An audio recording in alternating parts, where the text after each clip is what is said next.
আমি পাপিয়া আবৃত্তি করতে যাচ্ছি কবি সুকুমার রায়ের সৎপাত্র কবিতাটি।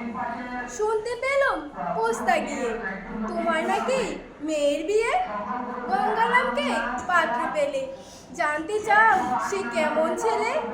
মন্দ নয় সে পাত্র ভালো, রং যদিও পেয়ে যায় কালো, তার উপরে মুখের গঠন অনেকটা ঠিক পেঁচার মতন। বিদ্যে বুদ্ধি বলছি মশাই, দন্ডি ছেলের অধ্যবসায়। 19টি বার মেট্রিক এসে গায়েল হয়ে থামলো শেষে। বিষয় আশয় গরিব বেজায়, কষ্টে সৃষ্টে দিন চলে যায়।